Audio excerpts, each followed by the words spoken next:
Don't make me do this! For the love and tolerance of everything, please don't make me do this! SpongeBob. I'm going to rant on SpongeBob. You lovely fans have asked for it, and it's not bad enough you ask me to sit through all the other crap I've had to sit through. I'm lucky my brain hasn't shot itself due to all the stupidity I've endured. Well, without any further delay of my suffering, here is my rant on SpongeBob. Pray for me while I'm still able to use my appendages. Now, let me go into a little more detail about the bulk of this rant. I'm not necessarily ranting on the whole SpongeBob franchise, just everything that was produced after the movie. You all know that I mentioned to liking SpongeBob, the first 3 seasons that is. Well, after looking at them again, I find them to be a bit overrated. You see, SpongeBob came at a time where shows like Ren and Stimpy and Animaniacs were still fresh in our minds, so with us being used to edgy stuff like that, SpongeBob coming around really wasn't that big of a landmark in my opinion. I know some people say it's one of the innovators of kids' cartoons that appeal to adults, but that's not true.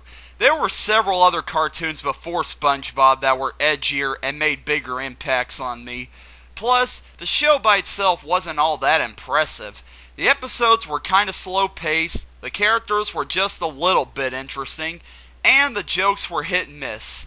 I do believe the show got a little better with seasons 2 and 3, but it still wasn't anything that spectacular. So, I just find the early SpongeBob episodes to be okay. Nothing amazing, yet nothing that makes me want to sandwich my head between 2 bricks. It's just okay. However, compared to the newer episodes, the older ones feel like hidden treasures of Cleopatra. Let's take a look at the changes they've made to the characters. We all remember SpongeBob as a joyous sponge who loved working and spending time with his friends, and he was only a little annoying. Nowadays, he seems high on sugar, and he's incredibly annoying. He's always talking, always laughing, and always bugging his friends, and always acting like a drama queen. Then, there's SpongeBob's best friend, Patrick. We all remember him being a little bit dumb. Now, he's just freaking brain dead. Then again, he is a starfish, and starfishes don't have brains. Oh, he's also annoying. We all remember Squidward being our favorite character, being a grouch, and always just wanting SpongeBob and Patrick to die. Thankfully, he hasn't changed, and is the only character that I care about in this whole show. We all remember Mr. Krabs being a greedy son of a gun with a heart of gold. Now, he's a greedy son of a witch with no heart whatsoever. I'll get into greater detail on that later. We all remember Sandy, sort of, and she hasn't changed either. Well, big shocker, the characters have completely changed for the writer's delight. Oh, goody. I wonder how they'll make me hate these characters in the newer episodes. Now, I've seen several of the newer episodes of SpongeBob. I don't plan on doing synopsis on all of the ones I've seen, but I'll do it on ones I recently watched, and just go over big details of others. In the episode, The Monster Who Came to Bikini Bottom, Patrick befriends a giant monster. This is a perfect example of how this character is brain dead. Patrick then does what all new friends do. He asks the monster to smell his armpit. Like I said, brain dead. Oh, and an unfunny joke to boot. Patrick then takes his new friend to meet SpongeBob. SpongeBob then has a flashback about how he had a breakdown about the ice machine at the Krusty Krab breaking down. Do you also freak out when you run out of mascara? Anyway, SpongeBob likes the monster, and the monster proceeds to smash their houses, which causes SpongeBob and Patrick to cheer. Yay! We're homeless! The police then stop the monster by putting a 5-foot fence around it. Yeah, that'll hold them. Anyway, the monster breaks free. Darn, if only they put a 6-foot fence around him. The monster then heads into the city to cause mass destruction. Or he stops at a magazine stand and reads a magazine. Did a 2-year-old write this episode? One of the cops then says one of the oddest lines I've ever heard in this show, and that's saying a lot. Hold it or I'll sneeze. You'll sneeze?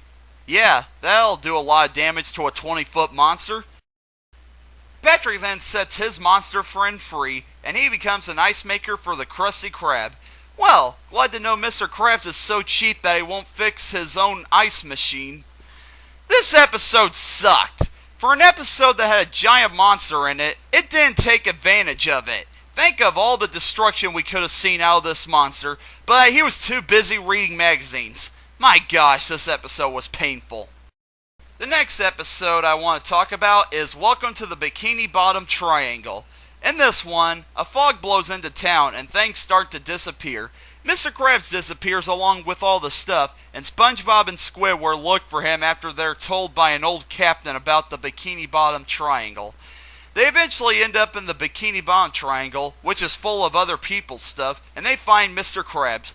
Mr. Krabs then has an idea to steal all the stuff that's been stolen and resell it for money. That's right, folks. One of the good guys in this show promotes stealing other people's things and reselling them for money. Sounds like a good role model to me. Anyway, Patrick ends up in the triangle too, and they find out it's mermaids that are causing all the stuff to come to the triangle. When a Krabby Patty appears in the triangle, the gang thinks that Plankton has gotten a hold of the Krabby Patty formula and is making Krabby Patties. Way to jump to conclusions, you idiots! So, they are transported back to Bikini Bottom after Pearl tells the mermaids about malls. Anyway, guess who was making the Krabby Patties? It was the old captain from earlier who we'll never see again, and it will never be explained how he knew the secret formula. Plot holes? What are those? This episode also sucked. The characters just spent most of the episode walking around, and the plot itself was boring as all heck. The final episode I want to talk about is The Main Drain. In this episode, SpongeBob cleans the grill with his tongue. I really hope viewers weren't eating anything while watching this one. And he finds out the sink is clogged. SpongeBob tries to unclog it, but Mr. Krabs has the drain clogged for a reason. That is, never given, and he tells the story of the main drain that sucked the whole ocean into it when a mysterious fish unplugged it. Not wondering how the ocean is still intact after this supposedly happened, SpongeBob meets with Patrick and they walk around trying to find the drain. They give up, so SpongeBob blows bubbles for the 351st time, and they turn out finding the drain. That's right, kids, blowing bubbles will solve all of life's problems.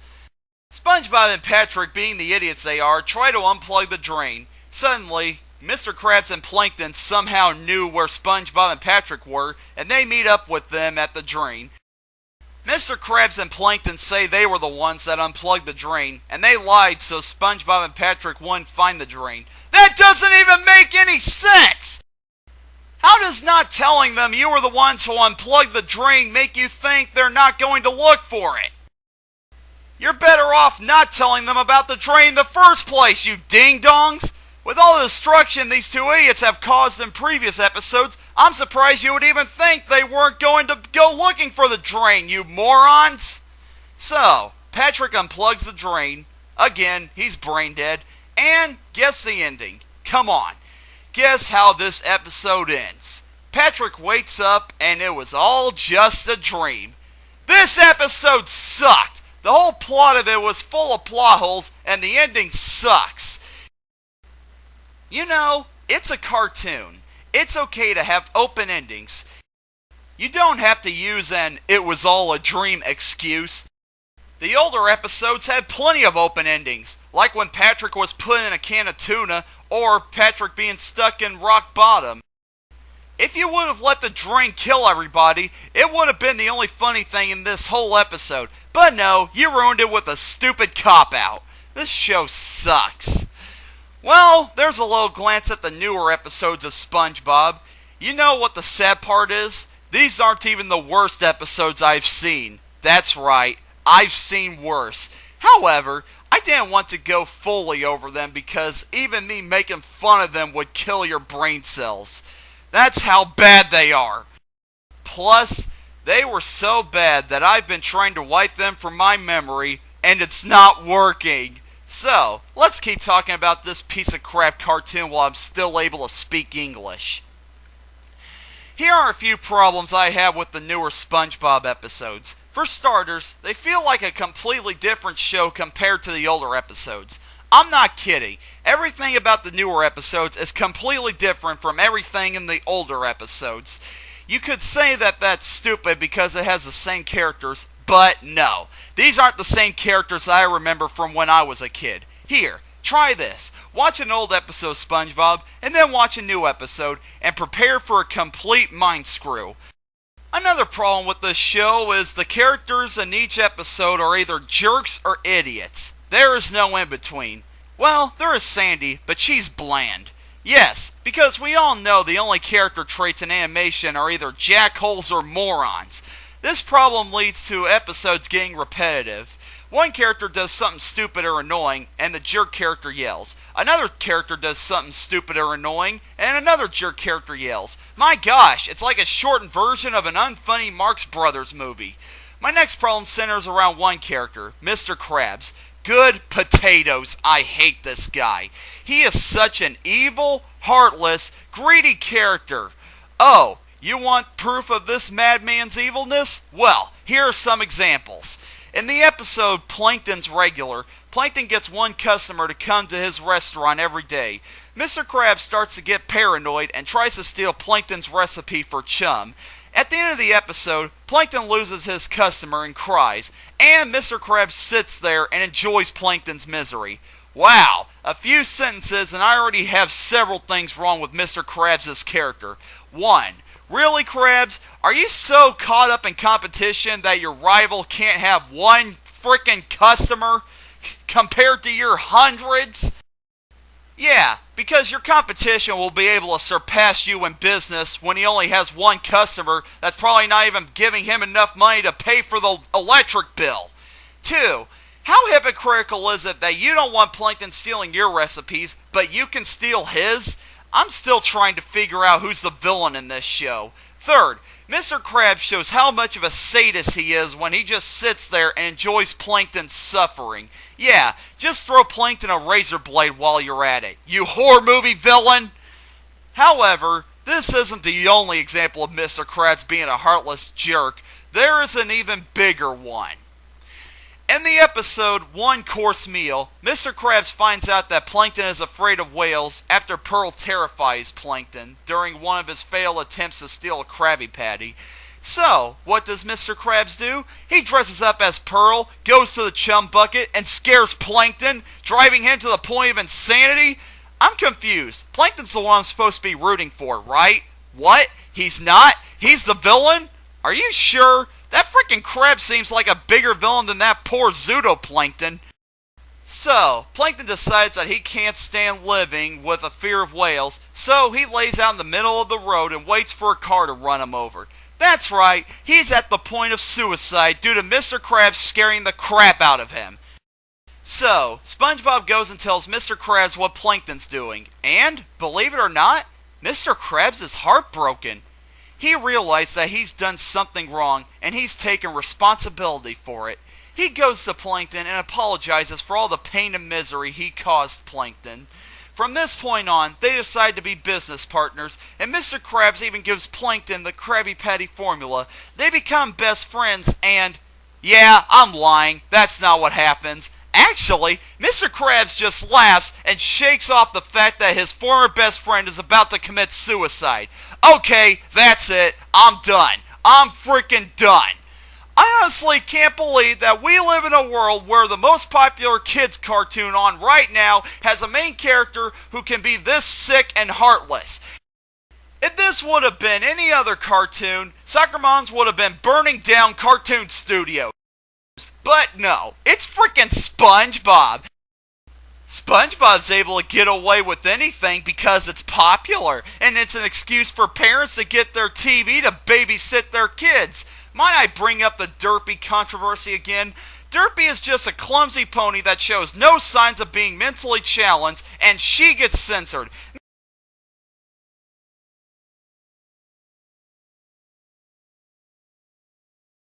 SpongeBob looks up to gets to promote harassment, sadism, bullying, selfishness, greed, and suicide, and he gets off scot-free. As Professor Farnsworth once said, I don't want to live on this planet anymore. So, as if I needed another reason to hate SpongeBob, there are quite a few more reasons I hate SpongeBob. For starters, he is overexposed. Actually, that's an understatement. He is everywhere. You can't walk into so much as a bomb shelter without SpongeBob's face being on something. I understand that he's a popular character, and it makes sense that Nickelodeon would want to put his face on certain products, but my gosh, SpongeBob is on everything! They've got SpongeBob video games, SpongeBob fruit snacks, SpongeBob pillows, SpongeBob blankets, SpongeBob water bottles, SpongeBob toys, SpongeBob board games, Krabby Patty candy, SpongeBob shirts, SpongeBob perfume, SpongeBob paint, which is yellow, SpongeBob cereal, SpongeBob card game, SpongeBob vacuum cleaners, SpongeBob syringes, SpongeBob brain sponges, SpongeBob C4 explosives, SpongeBob chairs, SpongeBob books, SpongeBob flavored chewing gum, and a SpongeBob butt thermometer. I really wish I was joking about the last item I mentioned. Yeah, so SpongeBob isn't just a goose laying golden eggs. He's a goose laying golden eggs that lay gooses that lay more golden eggs. I've heard of Rule 34, even though I wish I hadn't, but I think we need a Rule 35, which would be, if it exists, SpongeBob is on it. Plus, have you noticed all the TV specials they make for SpongeBob? I can't even count how many they've made on one finger. They abuse the word special because specials are supposed to be at least an hour. However, most of SpongeBob's specials are just 30 minutes long, and they're basically just new episodes. There's nothing really special about them. Well, besides the fact that the characters in this show are special. So, knock off the specials a little bit, Nick. Anyway, there's my rant on SpongeBob.